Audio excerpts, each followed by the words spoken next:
मैं सिस्टर कामरान इजाज। अगर तुहाडा कोई भी इमिग्रेशन मसला है, human rights applications, 7 year child applications, stateless applications या ईए एप्लीकेशंस, तुसी हुण ही मेरे नाल राबता करो 075 01 01 01 01।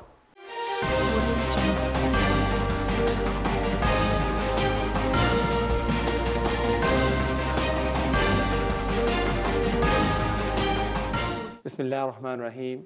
अस्सलाम वालेकुम नाज़रीन, मैं हूं मेज़बान कामरान इजाज़। इस शो में आपके लाइव फ़ोन कॉल्स लेता हूं। अगर आपका भी इमिग्रेशन का मसला है, आप भी फ़ोन करके इस प्रोग्राम में हिस्सा ले सकते हैं।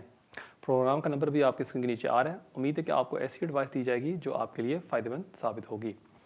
नाज़रीन, शुरू करते हैं प्रोग्राम का आगाज़ इस वीक की अपडेट्स के साथ। एक इम्पोर्टेंट अपडेट थी एक्सटेंडेड फैमिली मेम्बर्स के लिए।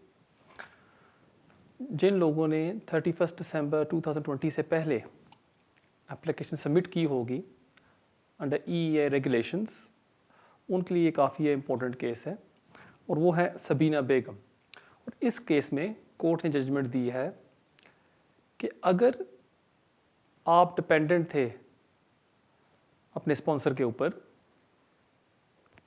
जब आप अपने होम कंट्री में रह रहे थे, जो आपका स्पॉन्सर है he must be A European national. अब मैं आपको छोटी सी एक मिसाल देता हूँ। मैं हूँ एक पाकिस्तानी नेशनल और मैं रह रहा था पाकिस्तान में। अब मैं कह रहा हूँ कि जी मैं डिपेंडेंट था अपने स्पॉन्सर के ऊपर, और जब मैं यहाँ यूके आया हूँ, मैं यहाँ भी यूके में भी अपने स्पॉन्सर के ऊपर डिपेंडेंट था। या मुझे वो पैसे दे रहे थे यूके में, या मैं उनके साथ रह रहा था। अब जब मैं पाकिस्तान में रह रहा था उनके साथ, जो मेरा स्पॉन्सर है उनके पास यूरोपियन नेशनैलिटी होनी चाहिए। अगर उनके पास नहीं थी और बाद में हुई है उनके पास नेशनैलिटी, मेरी अपील डिसमिस हो जाएगी। दिस इज़ वेरी इंपॉर्टेंट कि जब अगर आपने एप्लीकेशन सबमिट की है और आपकी एप्लीकेशन रिफ्यूज़ हो गई और अभी आपकी अपील आ रही है, आपने साबित करना है कि जो आपके स्पॉन्सर थे जब आप अपने होम कंट्री में रह रहे थे यूके एंटर होने से पहले, उनके पास यूरोपियन नेशनैलिटी थी। सो इसलिए ये मेक श्योर करें कि आपके अपील बंडल में ये ज़रूर आप ये प्रूफ लगाएं। अगर आप नहीं लगाएंगे, हो सकता है कि जज आपकी अपील को डिसमिस कर दे, क्योंकि वो कहेगा कि आपके पास एविडेंस नहीं है और इस वजह से मैं रिफ्यूज़ कर रहा हूँ। कि अक्सर मैंने अपील्स देखे हैं जहाँ जो पहला सवाल है जज यही पूछता है। क्योंकि जो ये केस था सबीना बेगम में, हुआ ये कि जो इनका स्पॉन्सर था वो बाद में उसको मिली है नेशनैलिटी, और इस वजह से उसका अपील रिफ्यूज़ हो गया। सो इसलिए वेरी इंपॉर्टेंट कि जब आप डिपेंडेंट थे in your home country, that your sponsor had European nationality. So ये थी सबसे पहली अपडेट। दूसरी है ज़म्ब्रानो पे ऊपर मुझे भी अक्सर अभी भी सवाल आ रहे हैं कि जी अगर जजमेंट आ गई है, अगर हम अभी एप्लीकेशन सबमिट कर सकते हैं या नहीं। हियरिंग हुई थी स्टार्ट ऑफ दिसंबर में, और वो आप यूट्यूब पर भी देख सकते हैं, जहाँ जजेस ने काफ़ी होम ऑफिस वकीलों को जाड़ा है कि आपके जो रूल्स हैं ये हमारे समझ के बगैर बाहर है। अगर आप अंदाज़ा लगा लें कि अगर एक जज कह रहा है कि ये जो रूल्स आपने ड्राफ्ट किए हैं ये हमारे समझ के बाहर है, आप इस सोच सकते हैं कि एक जो एप्लीकेंट है वो इनका कैसे समझ सकता है कि इसमें क्या लिखा हुआ है। अभी तक जजमेंट नहीं पब्लिश हुई, मेरे ख्याल में न्यू ईयर में होगी। जैसे ही होगी मैं फिर आपके साथ शेयर करूंगा। अगर आप सोच रहे हैं ज़म्ब्रानो एप्लीकेशन सबमिट करने के लिए, आप कर सकते हैं अभी, लेकिन बेहतर यही होगा कि जजमेंट का वेट कर लें, और जैसे ही वो एप्लीकेंट्स के हक़ में आ जाती है फिर आप एप्लीकेशन सबमिट कर सकते हैं। फिर होम ऑफिस को आपको वीज़ा देना होगा, इंडेफिनिट लीव टू रिमेन। सो फ़िलहाल अभी तक कोई जजमेंट नहीं आई, उसका आप थोड़ा सा इंतज़ार करें। नाज़रीन, बेशुमार कॉलर्स वेट कर रहे हैं, देखते हैं हमारे पहले कॉलर कौन है। हेलो, अस्सलाम वालेकुम कामरान भाई। वालेकुम सलाम। कामरान भाई, आज मैंने कोई सवाल तो नहीं करना है। आज मैंने आपसे शिकायत करनी है और वो भी आपकी। बताएं। और तो मुझे उम्मीद है कि आप खुले दिल से सुनेंगे, ताकि इससे हमें भी कुछ होगा और आपको भी इंशाल्लाह। मैंने लास्ट वीक सवाल किया था कि मुझे नेशनैलिटी की दरख्वास्त मैंने की थी जो मंजूर हो गई, और मैंने सरमनी भी ले ली जो, और मैंने अडल्ट पासपोर्ट के लिए अप्लाई भी कर दिया। तो इसका मतलब ये हो कि मेरी नेशनैलिटी की एप्लीकेशन पेंडिंग नहीं है। मुझे नेशनलिटी मिल चुकी है और मैंने पासपोर्ट अप्लाई भी कर चुका हूँ अडल्ट का। और आपने उसका जवाब जो आंसर दिया था वो ये था कि जी हाँ, आप अगर आपकी नेशनलिटी की अपनी पेंडिंग हो तो आप ट्रैवल डॉक्यूमेंट कर सकते हैं। नहीं, देखिए मेरी बात, अब मेरी बात सुने, मेरे सुनने में मेरी फिर बात गलती सुनिए होगी सर, थी। देखिए आपका भी टाइम कीमती होता है और हम लोग भी अपना वक्त निकाल के आप लोगों के लिए वेट करते हैं। पूरे दो जी जी तीन हफ्ते आपने लास्ट वीक प्रोग्राम नहीं किया, मैंने 3 वीक तो आपके लिए वेट की। जी हम जी लोग कॉल मिला के भी बैठे रहते हैं और उसके बाद हमें जवाब जब मिलता है तो वो या तो टोटली अपोजिट मिलता है। नहीं नहीं नहीं, मेरी बात सुने, sorry I have to stop you ना। ये प्लीज सुने मेरी बात, अब Yes, देखें टाइम की कमी होती है, 2 या 3 मिनट हम एक सवाल को देते हैं। अगर मेरे सुनने में गलती थी, मोर देन वेलकम, आप मुझे ईमेल कर देते, आप मुझे कॉल कर लेते। मेरा नंबर, अगर आप मेरा नाम डालें, आप कह सकते थे कि भाईजान मेरी नेशनलिटी मंजूर हो गई है, पेंडिंग नहीं है और मैं अभी ट्रैवल कर सकता हूँ या नहीं, और मैं आपको इसका जवाब दे देता। दूसरा आप क्या कर सकते थे, मैंने हमेशा आपको कहा है, ख़ास तौर आपको, कि आप डार्बी में रहते हैं, आप एनी टाइम मेरे ऑफिस आ जाएं फ्री कंसल्टेशन के लिए। लगता है लाइन कट गई है इनकी। अब माजरत चाहता हूं कि आपने बताया कि आपने पिछले वीक सवाल पूछा और मैंने थोड़ा सा गलत जवाब दिया। अब मेरे सुनने में गलती थी, मैंने सोचा कि आपने बताया कि आपका एप्लीकेशन अभी पेंडिंग है और आप ट्रैवल करना चाहते हैं। अब आप मुझे बता रहे हैं कि जी नहीं, वो मंजूर हो गया है और सेरेमनी का वेट कर रहा हूँ, और आपने सही तरह जवाब नहीं दिया। हमेशा की तरह मैं आप सबसे ये रिक्वेस्ट करता हूँ कि जब आप इस शो पर कॉल करें, उसके बाद जब आपको ये इन्फॉर्मेशन मिलती है, आप कम से कम एक सॉलिसिटर के पास जाके दोबारा वो सवाल पूछ लिया करें। आपकी बेहतरी के लिए मैं ये कह रहा हूँ। सो अगर मैंने कोई आपको गलत इन्फॉर्मेशन दे दी है, मेरे ख्याल में मैंने आपको नहीं दी, बस मेरे सुनने में ये गलती थी, I am very sorry. Thank you very much for calling. नाज़रीन, जैसे मैं एक्सप्लेन कर रहा था अपडेट्स, और लास्ट वीक भी काफ़ी अहम अपडेट आई थी जो मैं दोबारा दोहरा देता हूँ आपके लिए, which is the case of Afzal. Long residence पर ये काफ़ी इंपॉर्टेंट अपडेट थी कि अगर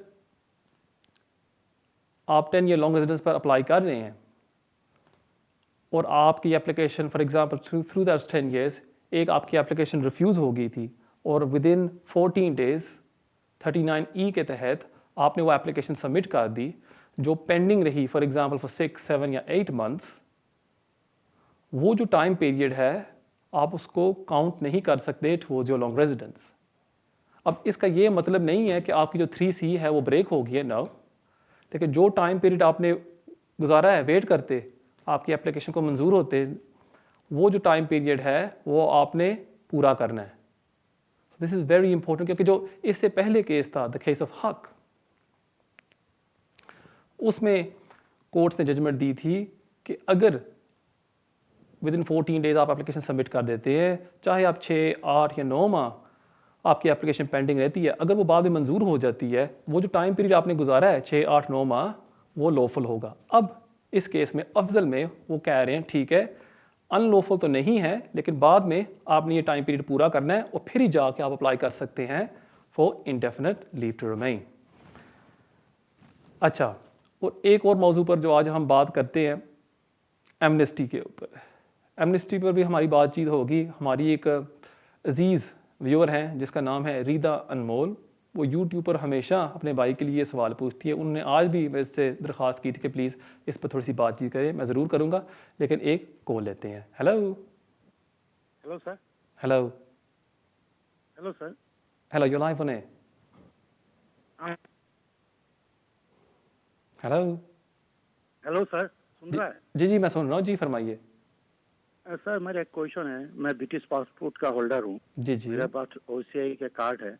मुझे अभी पासपोर्ट एक्सपायरी हो गया। अभी इसको मैं न्यू पासपोर्ट बनाने के बाद OCI भी मुझे उधर ट्रांसफर करना पड़ेगा सर? ठीक है, मैं देता हूँ आपके सवाल का जवाब। बहुत शुक्रिया आपके कॉल का। अब मैं तो ज़्यादातर आपको इन्फॉर्मेशन देता हूँ UK इमिग्रेशन लॉ के मतलब, मुझे इंडियन लॉज का नहीं पता। आप बेस्ट चीज़ यही होगी कि अगर आप इंडियन हाई कमीशन से रब्ता कर लें कि जी मैंने नया पासपोर्ट ले लिया है, मुझे अपना जो OCI कार्ड है उसको भी चेंज करना होगा या नहीं, और फिर वो आपको बेहतर बता सकते हैं। बहुत शुक्रिया आपके कॉल का। नाजरीन, मुझे बताया जा रहा है कि ब्रेक का वक्त होता जाता है। जाने से पहले मैं आपको अपना ईमेल एड्रेस देता जाऊँ जो अभी आपके स्क्रीन के ऊपर आ रहा होगा, keijaz@me.com। इसके ज़रिए आप मुझे कांटेक्ट कर सकते हैं, और अगर आप मुझे मिलना चाहते हैं ऑफिस में, you are more than welcome. और हमेशा की तरह मैं आप सबसे रिक्वेस्ट करता हूँ कि अगर आप अभी कॉल करने की कोशिश कर रहे हैं या आपके सवाल का जवाब मैंने सही तरह नहीं दिया, आप YouTube पर जाएं, जहां हम इस वीडियो को आज पब्लिश करेंगे, और कमेंट्स में जाके आप मुझे अपना सवाल पूछ सकते हैं, और मैं अपनी पूरी कोशिश करूंगा आपके सवालों के जवाब दूं। इस वीक मेरे ख्याल में हमने YouTube के ऊपर 40 सवालों के जवाब दिए हैं। सो इसलिए अगर आप कोशिश कर रहे हैं और आपकी बारी नहीं आ रही, आप YouTube पर जाएं और वहाँ भी आप मुझे लिख सकते हैं। नाजरीन, कहीं नहीं जाना, मिलते हैं ब्रेक के बाद।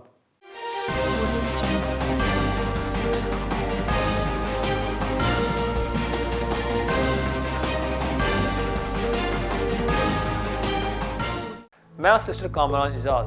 अगर ਤੁਹਾਡਾ ਕੋਈ ਵੀ ਇਮੀਗ੍ਰੇਸ਼ਨ ਮਸਲਾ ਹੈ, human rights applications, 7 year child applications, stateless applications ਜਾਂ EA ਐਪਲੀਕੇਸ਼ਨਸ, ਤੁਸੀਂ ਹੁਣ ਹੀ ਮੇਰੇ ਨਾਲ ਰਾਬਤਾ ਕਰੋ 07501010101।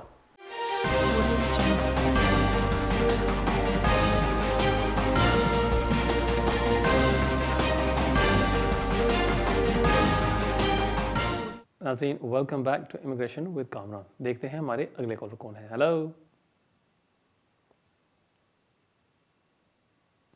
Hello, you live on air.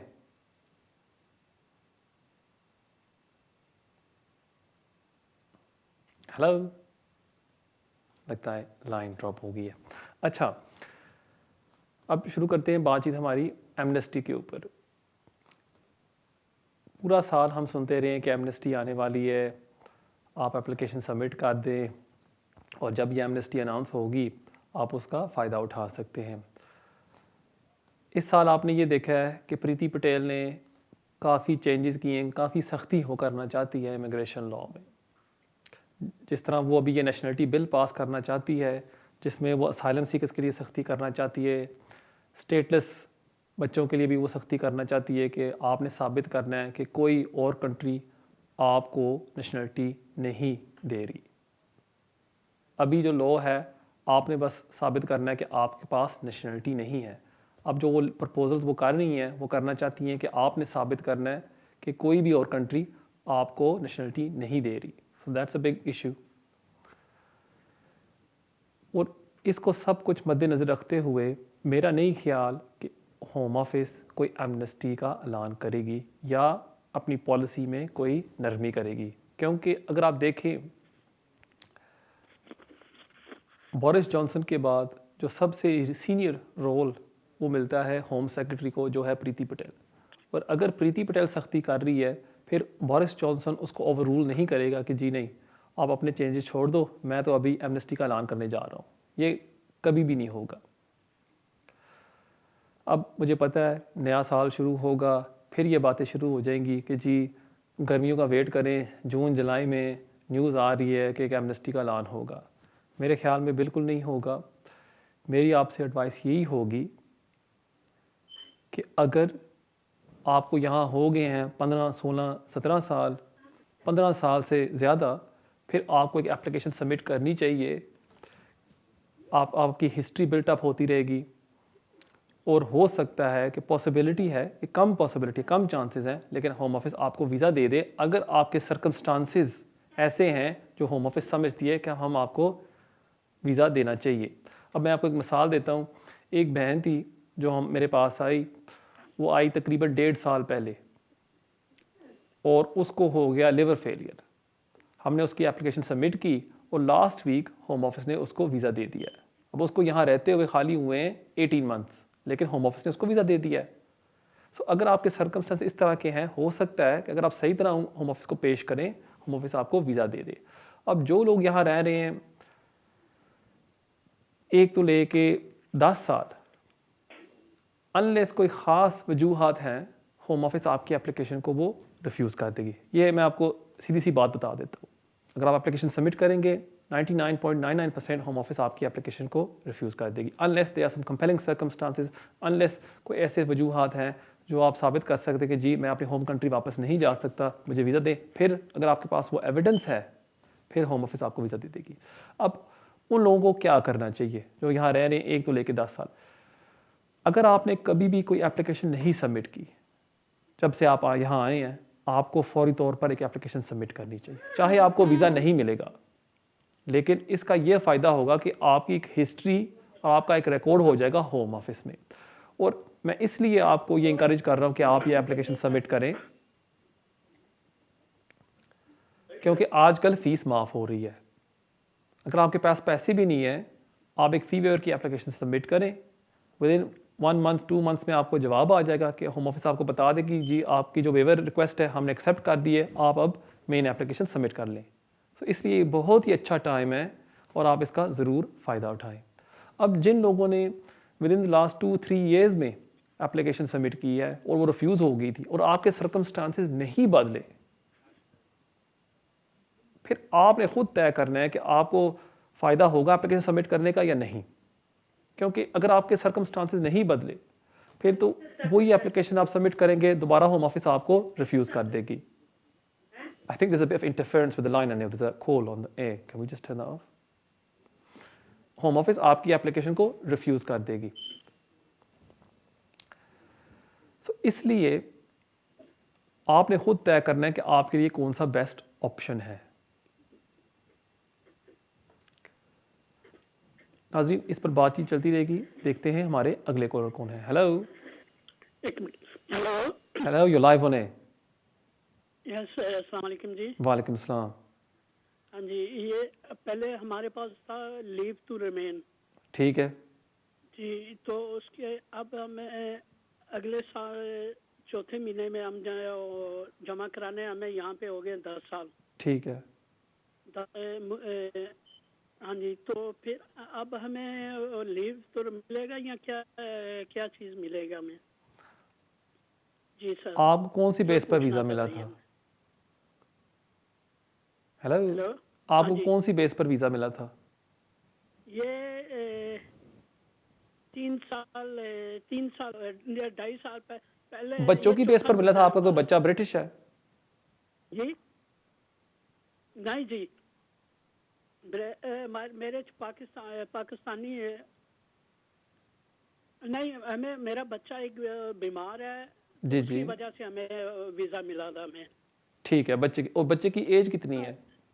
अब तो पहले तो छोटा सा था वो जब पाकिस्तान से आया था। जी जी, अब उसकी उम्र होगी या कोई 20 साल होगी अब। ठीक है। अब वो उसकी सेहत कैसी है? वो ठीक है? बस वो लीवर का मसला और शुगर इतनी वो सही ठीक है। नहीं है उसकी भी ना और लीवर। पहला वीज़ा आपको कब मिला था? 2.5 साल पहले? नहीं, पहला वीज़ा तो हमें पहले मिला। पहला वीज़ा हमें मिला था ये 9 महीने का मिला था हमें। कब मिला था भाईजान? हाँ जी, कब मिला था? 9 महीने पहले मिला था या 2.5 साल पहले मिला था, 3 साल पहले मिला था? कब मिला था आपको? ये मैं ये था कोई 14 की बात है ये। 2014 की बात है, ठीक है। और जो आपका जो बेटा है उसको भी 2.5 साल का वीज़ा मिला हुआ है? हाँ जी, हमें इकट्ठे ही मिला था, हमें ठीक है, सारी इकट्ठे फैमिली मिला को था। साथ ही मिला था। ठीक है, मैं देता हूँ आपके सवाल का जवाब। बहुत शुक्रिया आपके कॉल का। जहाँ तक आपकी और आपकी वाइफ की बात है, आप तो अप्लाई करेंगे 2.5 साल एक्सटेंशन के लिए। जब आपके 10 साल पूरे हो जाएंगे, आपको home office indefinite leave to remain grant कर देगी। अब जहाँ तक आपके बेटे की बात है, आपने बताया है कि वो पाकिस्तान से आपके साथ आया था और अब उसकी उम्र है मेरे ख्याल में 20 साल।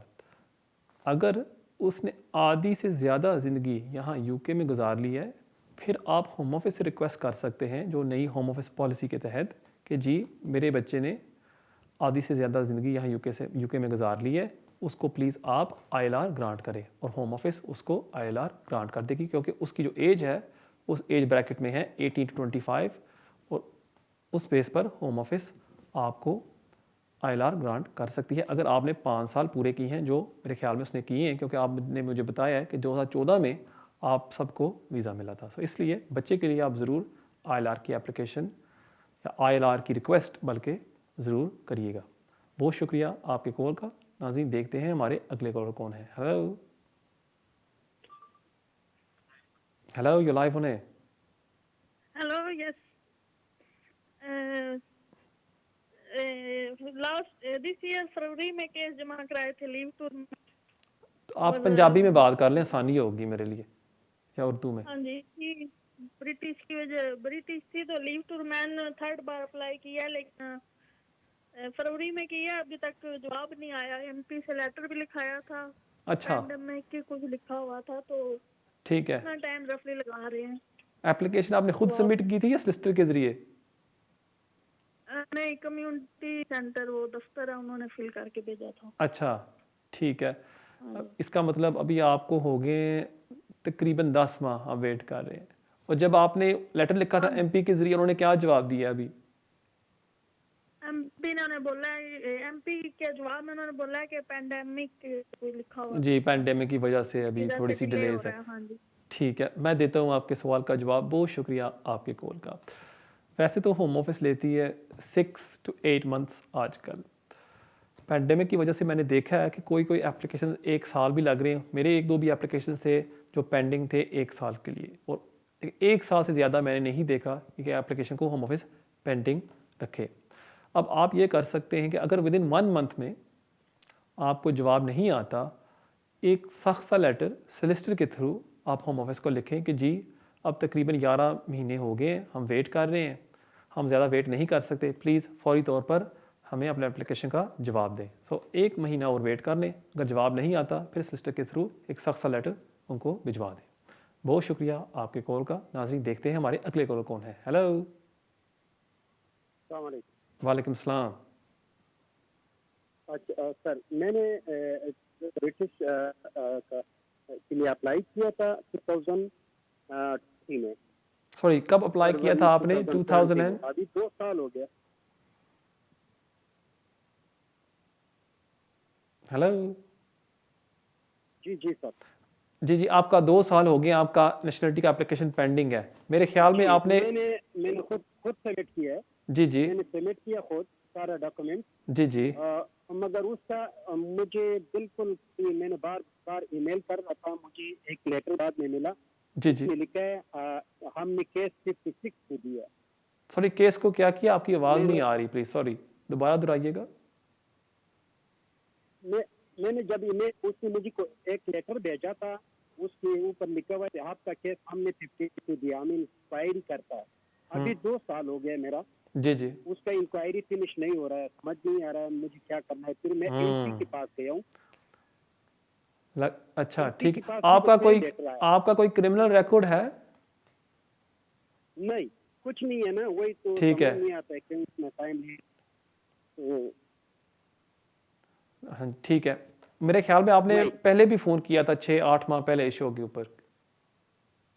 जी। और मैंने आपको वो मशवरा दिया था कि सॉलिसिटर के थ्रू एक चिट्ठी लिखें होम ऑफिस को, उनको थोड़ा सा प्रेशर डालें। वो आपने किया या कुछ भी नहीं किया?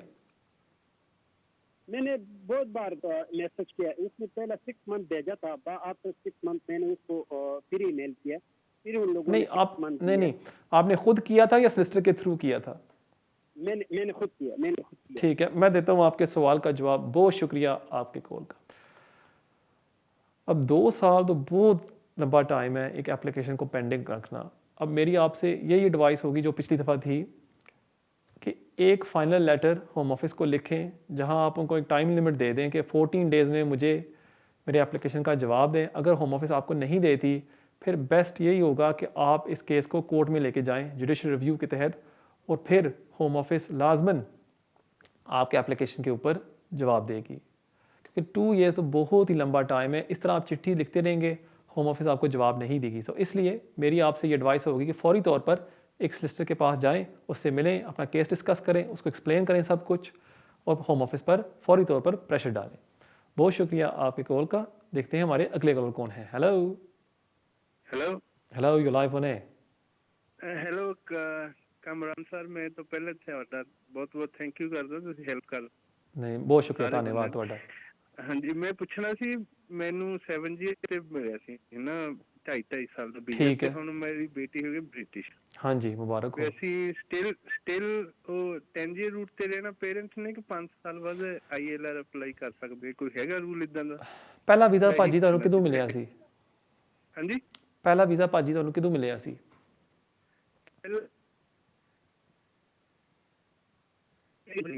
ਸੌਰੀ ਲਾਈਨ ਥੋੜੀ ਕੱਟ ਗਈ ਸੀ, ਦੁਬਾਰਾ ਦੁਹਰਾਣਾ ਭਾਈ ਜੀ, ਸੌਰੀ। 2019 ਠੀਕ ਹੈ, 19 ਤੁਹਾਨੂੰ ਪਹਿਲਾ ਵੀਜ਼ਾ ਮਿਲਿਆ ਸੀ, ਇਹਦਾ ਮਤਲਬ ਕਿ ਹੁਣ ਅੱਜ ਕੱਲ੍ਹ ਐਕਸਪਾਇਰ ਹੋ ਰਿਹਾ ਹੋਏਗਾ, ਠੀਕ ਹੈ ਨਾ? ਨੈਕਸਟ ਐਕਸਟੈਂਡ ਕਰਾ ਲਿਆ ਦੁਬਾਰਾ 2.5 ਸਾਲ ਦਾ ਫਿਰ ਦੁਬਾਰਾ ਮਿਲ ਗਿਆ। ਅੱਛਾ, ਇਹਦਾ ਮਤਲਬ ਇੱਕ ਐਕਸਟੈਂਸ਼ਨ ਤੁਸੀਂ ਹੁਣ ਲੈ ਲਈ ਹੈ। ਹਾਂਜੀ, ਇਹਦਾ ਮਤਲਬ ਕਿ 21 ਦੇ ਅੱਧ 'ਚ ਐਕਸਪਾਇਰ ਹੋ ਰਿਹਾ ਸੀ, ਤੁਸੀਂ ਹੁਣ ਹੀ ਅੱਜ ਕੱਲ੍ਹ ਅਪਲਾਈ ਕਰਕੇ ਐਕਸਟੈਂਸ਼ਨ ਲੈ ਲਈ, ਸਹੀ ਹੈ? ਹਾਂਜੀ ਹਾਂਜੀ ਠੀਕ ਹੋ ਗਿਆ। ਠੀਕ ਹੈ, ਮੈਂ ਦੇਣਾ ਤੁਹਾਡੇ ਸਵਾਲ ਦਾ ਜਵਾਬ। ਬਹੁਤ ਸ਼ੁਕਰੀਆ ਤੁਹਾਡੇ ਕੋਲ ਦਾ। ਹੋਮ ਆਫਿਸ ਦੇ ਰੂਲਸ ਬੜੇ ਅਜੀਬ ਨੇ ਔਰ ਉਹ ਇਹ ਕਹਿੰਦੇ ਨੇ ਕਿ ਅਗਰ ਤੁਹਾਡੇ ਕੋਲ ਇੱਕ ਬ੍ਰਿਟਿਸ਼ ਬੱਚਾ ਹੈ ਔਰ ਤੁਸੀਂ ਮੀਆਂ ਬੀਵੀ ਹੋ ਕੇ ਇਕੱਠੇ ਰਹਿ ਰਹੇ ਹੋ ਔਰ ਉਸ ਬੱਚੇ ਦੀ ਪਰਵਰਿਸ਼ ਕਰ ਰਹੇ ਹੋ, ਅਸੀਂ ਤੁਹਾਨੂੰ ਵੀਜ਼ਾ ਦੇਵਾਂਗੇ 10 year ਰੂਟ ਤੇ, ਠੀਕ ਹੈ? ਅਗਰ ਤੁਸੀਂ ਦੋਨੋਂ ਇਕੱਠੇ ਰਹਿ ਰਹੇ ਹੋ, ਅਸੀਂ ਤੁਹਾਨੂੰ ਦੇਵਾਂਗੇ 10 year ਰੂਟ ਤੇ। ਲੇਕਿਨ ਅਗਰ ਤੁਸੀਂ ਜੁਦਾ ਹੋ ਜਾਂਦੇ ਹੋ, ਅਗਰ ਤੁਸੀਂ ਸੈਪਰੇਟ ਹੋ ਜਾਂਦੇ ਹੋ ਔਰ ਬੱਚਾ ਫਰਜ਼ ਕਰੋ ਰਹਿੰਦਾ ਹੈ ਆਪਣੀ ਮਾਂ ਦੇ ਨਾਲ ਔਰ ਤੁਸੀਂ ਅਲੱਗਾ ਹੋ ਜਾਂਦੇ ਹੋ, ਤੁਸੀਂ ਰਹਿੰਦੇ ਹੋ ਕਿਧਰੇ ਕਿਸੇ ਹੋਰ ਜਗ੍ਹਾ, ਕਿਉਂਕਿ ਤੁਹਾਡਾ ਰਿਸ਼ਤਾ ਟੁੱਟ ਜਾਂਦਾ ਹੈ ਫਰਜ਼ ਕਰੋ, ਲੇਕਿਨ ਤੁਸੀਂ ਬੱਚੇ ਨਾਲ ਰਾਬਤਾ ਰੱਖਦੇ ਹੋ, ਕੰਟੈਕਟ ਰੱਖਦੇ ਹੋ, ਬੱਚੇ ਦੀ ਪਰਵਰਿਸ਼ ਫਿਰ ਵੀ ਹਿੱਸਾ ਰੱਖਦੇ ਹੋ, ਫਿਰ ਤੁਸੀਂ ਅਪਲਾਈ ਕਰ ਸਕਦੇ ਹੋ ਪੇਰੈਂਟ ਰੂਟ ਤੇ। ਔਰ ਪੇਰੈਂਟ ਰੂਟ ਦੇ ਤਹਿਤ ਤੁਸੀਂ ਫਿਰ 5 year ਰੂਟ ਤੇ ਸਵਿਚ ਕਰ ਸਕਦੇ ਹੋ। ਇਹ ਬੜਾ ਅਜੀਬ ਜਿਹਾ ਰੂਲ ਹੋਮ ਆਫਿਸ ਨੇ ਬਣਾਇਆ ਹੈ ਕਿ ਅਗਰ ਤੁਸੀਂ ਇਕੱਠੇ ਰਹਿ ਰਹੇ ਹੋ, ਨਹੀਂ 10 ਸਾਲ ਰੂਟ ਤੇ ਤੁਸੀਂ ਰਹੋ, ਲੇਕਿਨ ਅਗਰ ਤੁਸੀਂ ਸੈਪਰੇਟ ਹੋ ਗਏ ਹੋ ਫਿਰ ਤੁਸੀਂ ਅਪਲਾਈ ਕਰ ਸਕਦੇ ਹੋ 5 year ਰੂਟ ਤੇ। ਸੋ ਅਗਰ ਤੁਸੀਂ ਹੁਣ ਇਕੱਠੇ ਰਹਿ ਰਹੇ ਹੋ, ਜੋ ਮੇਰੇ ਖਿਆਲ ਤੁਸੀਂ ਰਹਿ ਰਹੇ ਹੋ, ਔਰ ਤੁਸੀਂ ਹੁਣ ਐਕਸਟੈਂਸ਼ਨ ਲੈ ਵੀ ਲਈਏ, ਬੈਸਟ ਇਹੀ ਹੋਏਗਾ ਕਿ ਤੁਸੀਂ ਇਹ ਰੂਟ ਤੇ ਰਹੋ ਔਰ ਜਦੋਂ ਤੁਹਾਡੇ 10 ਸਾਲ ਪੂਰੇ ਹੋ ਜਾਣਗੇ ਤੁਸੀਂ इंडेफिनिट लीव टू रिमेन वास्ते अप्लाई कर सकोगे। बहुत शुक्रिया ਤੁਹਾਡੇ ਕੋਲ। नाजरीन, एक ब्रेक का वक्त हो जाता है, जाने से पहले हमेशा की तरह मैं आपको अपना ईमेल एड्रेस बता जाऊँ जो अभी आपकी स्क्रीन के ऊपर आ रहा होगा, keijaz@me.com। इसके ज़रिए आप मुझे कॉन्टैक्ट कर सकते हैं। और अगर आपने मुझे इस शो पर आज कोई सवाल पूछा है जो मैंने मिस कर दिया या मैंने उसका सही जवाब नहीं दिया, आप ईमेल के ज़रिए मुझे दोबारा लिख सकते हैं कि शो में मैंने आपको ये पूछा था, ये सही तरह आपने जवाब नहीं दिया, प्लीज़ मुझे दोबारा दे दें। इंशाल्लाह नाज़रीन, मिलते हैं ब्रेक के बाद।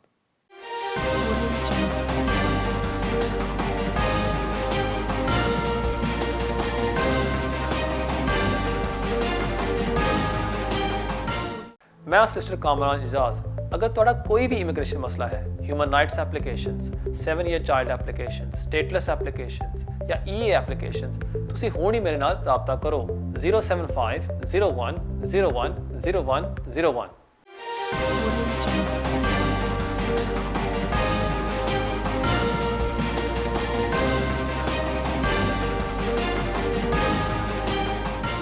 Welcome back to immigration with Kamran. नाज़रीन, देखते हैं हमारे अगले कॉलर कौन है। Hello hello hello, you live होने। ओके, मुझे ये पूछना था 2017 में हमें डिफरेंट वीज़ा मिला, मगर मैं डिसेबल की वजह से मैं पढ़ नहीं सकती हूँ, तो आया डॉक्टर लेटर दे तो मुझे ब्रिटिश पासपोर्ट मिल सकता है? ठीक है, और कोई सवाल आपका? हाँ, और मेरे बच्चे हैं उनको भी वीज़ा इंडिफरेंट वीज़ा मिला हुआ है 2017 से, मगर उन्होंने ब्रिटिश पासपोर्ट नहीं लिया। क्यों नहीं? तो बस टाइम ही नहीं मिलता। तो ये कि कोई मसला तो नहीं, आगे कोई कानून तो नहीं चेंज होंगे? और ये मुझे ये बता दीजिए कि मैं पढ़ नहीं सकती क्योंकि मुझे मेमोरी का इशू है, और मुझे डॉक्टर ने लेटर तो दे दिया है, मगर मुझे पता उस लेटर में क्या लिखा हुआ है? लेटर में यही लिखा है मेमोरी का इशू है, डिसेबल हूँ, ऑपरेशन हुए में ज़्यादा। और आपको डिसेबिलिटी बेनिफिट मिल रहा है? हाँ जी। PIP हाई रेट या लो रेट? नहीं हाई नहीं, ऐसी हल्का सा। हल्का सा, ठीक है ठीक है, मैं देता हूँ आपके सवाल का जवाब। बहुत शुक्रिया आपके कॉल का। Thank you so much. जी हाँ, अगर डॉक्टर ने लिख दिया है कि आप ये टेस्ट नहीं पास कर सकते क्योंकि आपके पास एक डिसेबिलिटी है और आपको PIP भी मिल रहा है, फिर मेरे ख्याल में बहुत ही अच्छे चांसेस हैं कि आपका एप्लीकेशन कामयाब होगा। बेस्ट चीज़ यही होगी, एप्लीकेशन सबमिट करने से पहले एक सॉलिसिटर को मिल लें जो आपको बता सकता है कि वो जो रिपोर्ट या लेटर डॉक्टर ने लिखा है उसमें सब चीज़ कवर है, क्योंकि अक्सर जब आप जाते हैं ना डॉक्टर के पास, उसको कहते हैं लेटर लिख दो, उसको नहीं पता होता कि जो रिक्वायरमेंट्स होम ऑफिस मांग रही है वो क्या है। वो एक सिस्टर ही आपको बता सकता है। सो इसलिए एक दफ़ा आप चले जाएं एक सिस्टर के पास, उसको दिखा दें कि ये मेरे पास लेटर है, ये मेरी मेडिकल कंडीशंस हैं, ये इनफ होगा मेरे एप्लीकेशन को कामयाब होने में या नहीं, और वो फिर आपको बता सकता है। लेकिन जो आप मुझे बता रही हैं उसके मुताबिक मुझे उम्मीद है कि होम ऑफिस आपको नेशनलिटी ग्रांट कर देगी। बहुत शुक्रिया आपके कॉल का। नाज़रीन देखते हैं हमारे अगले कॉलर कौन है। हेलो। वालेकुम सलाम। कमल साहब, मेरा एक सवाल है आपसे। मेरा भाई है यहाँ पे एक छोटा, जी डॉक्टर है वो, तो वो विजिट पे आया था 2 मार्च 2020 में ना, अपनी डिग्री रिसीव करने के लिए। पहले वो यहाँ से डिग्री करके गया था, ठीक तो है। वो डिग्री रिसीव करने के लिए विजिट पे आया था। तो उसने फिर यहाँ पे प्लैब 1 जो मेडिकल एग्जाम पास किया, फिर उसने एक्सटेंशन के लिए अप्लाई किया, तो ठीक है। होम ऑफिस ने 1 साल के बाद उसको 6 मंथ का वीजा ग्रांट किया, जो कि अक्टूबर में मिला है उसको। अच्छा, सॉरी, तो जो वीज़ा उन्होंने उसको दिया है, was that exceptional assurance या was that a visa extension as a visitor? कौन सी बेस पर? अभी ये मेरी पता, क्योंकि आई थिंक ये कोविड की वजह से उन्होंने आउट ऑफ लॉ, क्योंकि उन्होंने लिखा होगा ना, जब उन्होंने उसको बताया, इन्फॉर्म किया कि हम आपको 6 मंथ्स का दे रहे हैं, उसमें लिखा होगा एक्सेप्शनल अश्योरेंस आपको दे रहे हैं, या हम आपको एक 6 मंथ का एक्सटेंशन दे रहे हैं, या आपको नहीं पता? ये उस पे कमरा सब, ये उस पर ये लिखा होगा residency permit visit leave to remain. Okay, ठीक है, 6 मंथ का उन्होंने दे दिया वीज़ा, ठीक है। फिर जी, तो अभी इसको ऑलमोस्ट 21 मंथ हो गए ना विजिट वीजे पे, तो अभी उसको एक क्लिनिकल अटैचमेंट वो कर रहा है, तो जॉब ऑफर हुई है उसको हॉस्पिटल में। ठीक तो अभी वो हॉस्पिटल वाले उससे पूछ रहे हैं कि आप ये कंफर्म करें कि आप यहाँ से स्विच कर सकते हैं हाईली स्किल्ड में, या नहीं कर सकते, या आपको पाकिस्तान जाना पड़ेगा। वो अगर बता दें ये पॉसिबिलिटी है कि नहीं। और दूसरी एक ये था कि जब वो स्टूडेंट आया था, तो उसने अपने किसी फैमिली मेंबर का मेंशन नहीं किया था कि वो यहाँ पे हैं। ठीक है। तो वो जब उसकी विजिट वाली एप्लीकेशन हुई, तो उस पर ये क्वेश्चन नहीं होता फैमिली मेंबर का। तो अभी जो एप्लीकेशन करेगा उस पर तो होगा, तो वो इशू होगा कि अगर वो बताता है कि फैमिली वाले हैं यहाँ पे, पहले नहीं बताया उसने। पॉसिबली। लेकिन मुझे ये बताएं, पहली बात को हम तय करें कि जो 6 मंथ्स का वीज़ा दिया है, उसको जो एक्सटेंशन दी थी 6 मंथ्स पहले आप कह रहे हैं, ठीक है ना, वो उसका BRP कार्ड दिया था या क्या दिया है? उसको एक कार्ड दिया, BRP, उसमें क्या लिखा हुआ है? लीव आउटसाइड द रूल्स, क्या कुछ लिखा हुआ है? उसके साथ एक चिट्ठी दी होगी कि we are granting you 6 month visa, BRP is enclosed under this route, कोई डिसीजन होगी साथ? कुछ भी नहीं था साथ। कुछ ना कुछ आया होगा, लेकिन उनको ये कार्ड आया है साथ में, ऊपर लिखा हुआ है रेजिडेंसी परमिट। कार्ड देख के तो वो खुश हो गया होगा, लेकिन चिट्ठी उसने फेंक दी या उसने रखी हुई है? आई थिंक रखी होगी उसने। ठीक है, मैं देता हूँ आपके सवाल का जवाब। बहुत शुक्रिया आपके कॉल का। यहाँ सबसे अहम बात हमने तय करनी है कि जो वीज़ा उन्होंने दिया है उसको, वो कोई विजिट वीज़ा एक्सटेंशन तो नहीं है, क्योंकि अगर विजिट वीज़ा एक्सटेंशन है then you can not switch to skilled worker. मेरे ख्याल में जो आप मुझे बता रहे हैं वो लगता है कि इन्होंने इसको outside the rules visa grant कर दिया है, और अगर ये बात दुरुस्त है फिर आपका जो भाई है वो स्विच कर सकता है in country to the skilled worker visa. अगर उसके एम्प्लॉयर के पास स्पॉन्सर लाइसेंस है फिर वो उसको स्पॉन्सर कर सकता है, लेकिन हमने पहले ये तय करना है कि वो जो लीव है, is it visit visa extension और लीव आउटसाइड द रूल्स। सो एक दफ़ा एक सॉलिसिटर के पास जाके उसको अपना सारा पेपर वर्क दिखा दें और वो फिर आपको बेहतर एडवाइस कर सकता है। अब यहाँ आप देख सकते हैं इस सवाल से कि इस शो की खामियां क्या हैं, शॉर्ट कमिंग्स, कि फ़ोन पर सारे सवालों के जवाब हम नहीं दे सकते। कभी कभी आपको सॉलिसिटर के पास जाना ही होता है, फिर ही जाके आप अपने मसले का हल निकाल सकते हैं। तो इसलिए अगर आप कभी सवाल पूछें और 100% आपको अपना जवाब ना मिले, फिर इसका यही मतलब है कि एक दफ़ा आप सॉलिसिटर के पास जाके ज़रूर मिल लिया करें। अब जहाँ तक आपका दूसरा सवाल है कि आपके भाई ने जब अप्लाई किया था विजिट वीज़े के लिए, उसने अपने डिपेंडेंट्स का जिक्र नहीं किया था, अब अगर उनको स्पॉन्सर करता है इसमें कोई प्रॉब्लम हो सकती है या नहीं? बिल्कुल हो सकती है। होम ऑफिस ये कह सकती है कि जी जब आपने अप्लाई किया था आपने हमें बताया नहीं था कि आपके पास बीवी हैं, बच्चे हैं, और इसमें प्रॉब्लम आ सकती है। लेकिन फ़िलहाल पहली चीज़ तो ये है, आपका जो भाई है वो अपना स्टेटस यहाँ रेगुलराइज कर ले, अपना स्किल्ड वर्कर का वीज़ा वो हासिल कर ले, और उसके बाद देखा जाएगा कि हम आपके जो सिस्टर इन लॉ है और उसके जो बच्चे हैं उसको हम किस तरह स्पॉन्सर करते हैं। I wish you the best of luck. नाज़रीन देखते हैं हमारे अगले कॉलर कौन है। हेलो। जी अस्सलाम वालेकुम। वालेकुम सलाम। अच्छा सर, ऐसा है कि मुझे पेरेंट उसके ऊपर ना 7 ईयर रूट, जो बच्चे के 7 ईयर यहाँ पर की वजह से हमें वीज़ा मिला था 2.5 साल का, ठीक है। फिर उसके बाद दूसरी एक्सटेंशन भी हो गई, ठीक है। अब जो है मेरे 3 बच्चे हैं, जिनमें से 2 बच्चे जो है ना वो नियर टू 10 साल उनके पूरे होने वाले हैं और उनके ब्रिटिश नेशनल वो जो नेचुरलाइजेशन ना वो अप्लाई करनी है, ठीक है। लेकिन जिस बच्चे की बेच के हमें वीज़ा मिला था उसको 14 साल हो गए यहाँ पे कंटिन्यू रहते हुए। क्वेश्चन ये है कि क्या हम ये तीनों की इकट्ठी ऐसी एप्लीकेशन डाल सकती है नेचुरलाइजेशन की कि जिसमें बच्चे इकट्ठे ही हो जाएं, क्योंकि 2 तो एलिजिबल हैं लीगली क्योंकि वो यहाँ पे पैदा हो।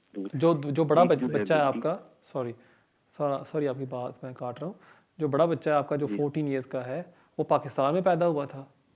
जी वो पाकिस्तान में पैदा हुआ था, ठीक है। ठीक है। अच्छा, तो लेकिन वो कभी भी पाकिस्तान नहीं बेटी है, ठीक है। कुछ 14 साल हो गए मैं देता हूँ, ठीक है। मैं देता हूँ आपके सवाल एक सवाल ये, अच्छा जी जी। एक सवाल तो ये, दूसरा सवाल ये है कि जब हमने एक्सटेंशन अप्लाई की तो उसमें हमें उन्होंने 2 डिफरेंट लेटर भेजे, बच्चों के लेटर अलग हैं और हमें जो है ना वो पेरेंट्स रूट वाला लेटर दिया, जो अभी थोड़ी देर पहले आपने पेरेंट रूट पर या पार्टनर रूट पर चेक करें।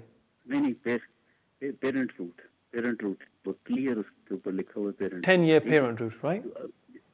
हाँ जी, जो अभी आपने क्वेश्चन का एक आंसर दिया था ना कि वो 5 ईयर स्विच कर सकते हैं, तो प्लीज जरा अगर उसमें थोड़ी सी गाइडेंस दें कि क्या हम अब उसको, हमारी सेकंड एक्सटेंशन हो चुकी है तो क्या हम उसको 5 ईयर पे जा सकते हैं?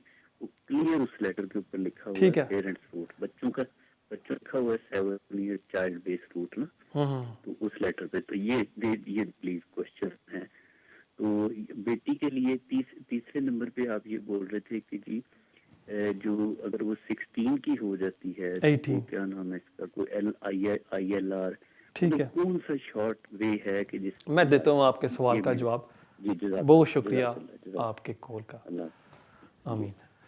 जहाँ तक आपका पहला सवाल है कि आपके 2 बच्चे हैं जो यहाँ पैदा हुए थे और वो 10 साल के होने वाले हैं और वो अप्लाई करेंगे नेशनलिटी के लिए, और आप चाह रहे हैं जो आपकी मेरे ख्याल में बड़ी बेटी है जो 14 ईयर्स एज की है, पाकिस्तान में पैदा हुई थी, अगर उसकी भी नेशनलिटी एप्लीकेशन आप साथ डाल सकते हैं या नहीं। अनफॉर्चुनेटली जो आपकी बड़ी बेटी है, जो बड़ी चाइल्ड है आपकी, उसकी आप नेशनलिटी एप्लीकेशन नहीं डाल सकते क्योंकि वो पैदा हुई थी पाकिस्तान में, और क्योंकि आपके पास और आपकी वाइफ के पास अभी इंडेफिनिट लीव टू रिमेन नहीं है और आप अभी दोनों नेशनलिटी के लिए अप्लाई नहीं कर रहे, आपकी जो बड़ी बेटी है वो नेशनलिटी की हकदार नहीं है अनफॉर्चुनेटली। सो इसका ये मतलब कि आपके 2 छोटे बच्चे हैं वो तो नेशनलिटी के लिए अप्लाई कर सकते हैं।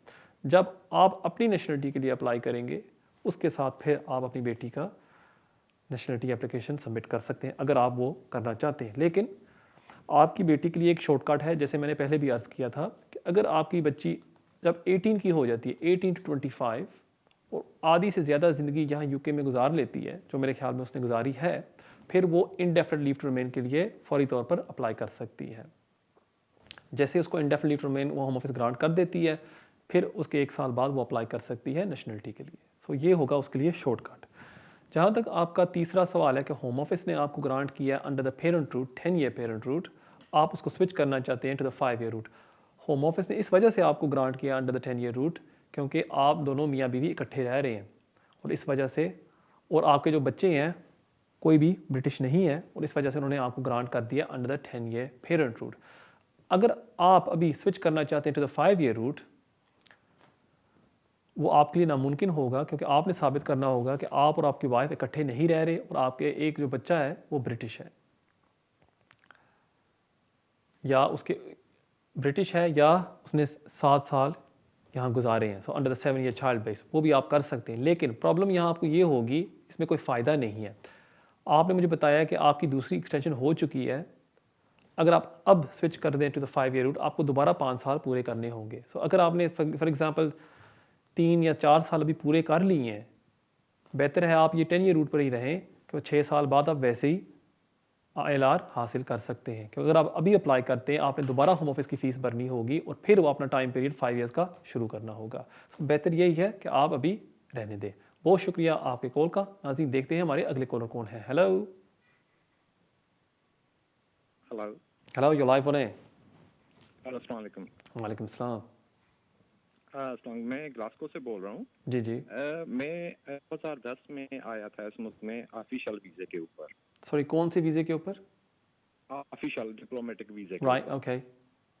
और उस टाइम पे मेरे बच्चे 2 साल थे। दिसंबर 2010 में एक बच्चे की उम्र थी 6 साल और बेटी की उम्र 2 साल थी। ठीक है। और उसके बाद 2014 में मेरा तीसरा बच्चा यहाँ बॉर्न हुआ।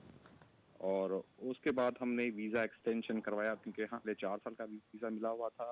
फिर उसके बाद 1 साल का वीज़ा एक्सटेंशन करवाया। दैट्स मीन्स 5 साल हमें रेगुलर यहाँ पे वीज़ा रहा।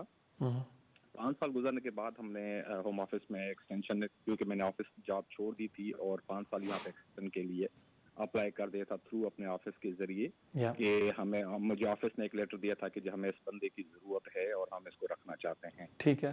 और वो मेरा वीज़ा रिफ्यूज हो गया। मैं कोर्ट तक गया, हाई कोर्ट तक गया। 2 साल चलता केस, रिफ्यूज होता रहा, मेरा केस रिफ्यूज हो गया। ठीक है। और इसी तरह ही केस मेरे और कोलिग्स ने अप्लाई किया था, उनको सेटलमेंट वीज़ा दे दिया था सेम मेरे रूट के ही ऊपर और सेम ऑफिस में ही हम काम करते थे।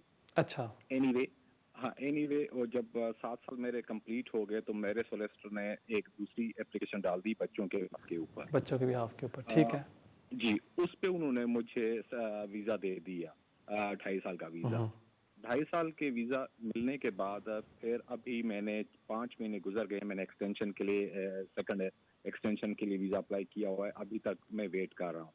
मेरा क्वेश्चन असल में ये है कि जब मेरा वीज़ा इंशाल्लाह आ जाएगा, ज़ाहिर है टाइम लगता है, मैं समझता हूँ आजकल, जब वीज़ा आ जाएगा क्या हम 5 साल कंप्लीट होने के बाद, क्योंकि मेरे बच्चों की हाफ ऑफ द लाइफ सबसे ज़्यादा यहाँ गुजर चुकी है, जो बच्चा मेरा यहाँ बान हुआ है उसको 8 साल हो गए हैं यहाँ इस मुल्क राइट।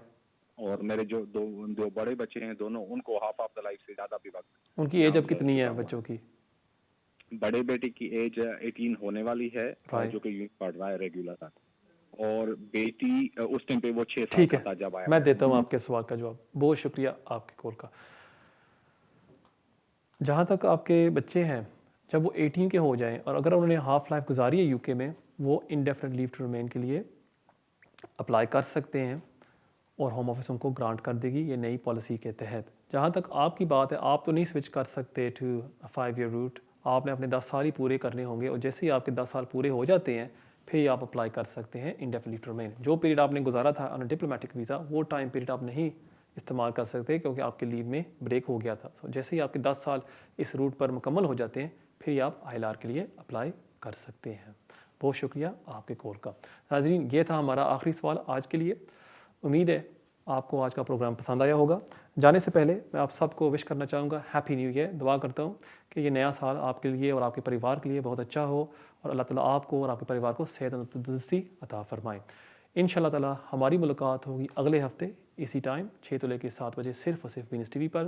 तब तक के लिए अस्सलाम वालेकुम।